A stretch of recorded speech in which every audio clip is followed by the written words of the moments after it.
চঞ্চল মন এটাক আপুনি এনেকৈয়ে ধীৰ স্থিৰ আৰু শান্ত কৰক। ভগৱান শ্ৰীকৃষ্ণইও কৈছে, মনেই শত্ৰু মনেই বন্ধু। মন যদি নিয়ন্ত্ৰণত নাথাকে সফলতা সম্ভৱ নহয়। তেতিয়াহ'লে আপুনি এই ক্ষেত্ৰত এইখিনি কাম কৰক।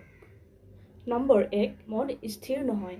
মনটোৱে বাৰে বাৰে বেয়া কথাৰ প্ৰতি ঢাল খায়। এইটো এটা স্বাভাৱিক। মনলৈ এনে চিন্তা আহিলে এনে চিন্তাবোৰক আপুনি গুৰুত্ব নিদিয়াৰ চেষ্টা কৰক। তাক আপুনি অভ্যাস কৰক। নম্বৰ 2, নিজকে আপুনি সদায় ব্যস্ত ৰাখক।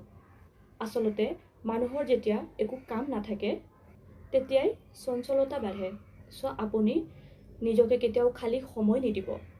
আপুনি ব্যস্ত হৈ থাকিব। নম্বৰ 3, নিগেটিভ চিন্তা আহে। মানে আপুনি তেনে চিন্তাক লৈ উদ্বিগ্ন আৰু সেই উদ্বিগ্নতা দূৰ হয় দৈনিক ব্যায়াম কৰিলে। নম্বৰ 4, অলপ আচৰিত লাগিব পাৰে। সময়ত যে বেয়া চিন্তাবোৰ আহে বা বেয়া চিন্তাও আহে সেইবোৰ আপুনি লিখি যাব। কাৰণ মনলৈ অহা কথাবোৰ কাগজত লিখিলে বা আমি তেনে কৰিলে আমাৰ নিজৰ মনটোক শান্তি লাগে। নম্বৰ 5, সদায় আপুনি পৰিষ্কাৰ হৈ থাকিব। পৰিষ্কাৰ পৰিৱেশত থাকিব আৰু গা পা ধুই সদায় ধূপ বন্তি জ্বলাব আৰু আৰাধ্য ভগৱানক সদায় প্ৰাৰ্থনা কৰিব। তেনে কৰাৰ অভ্যাস কৰিলেও আমাৰ মনলৈ বেয়া চিন্তা ঘনাই নাহে। আপুনি ভালেই থাকিব, সুস্থ হৈ থাকিব। ধন্যবাদ।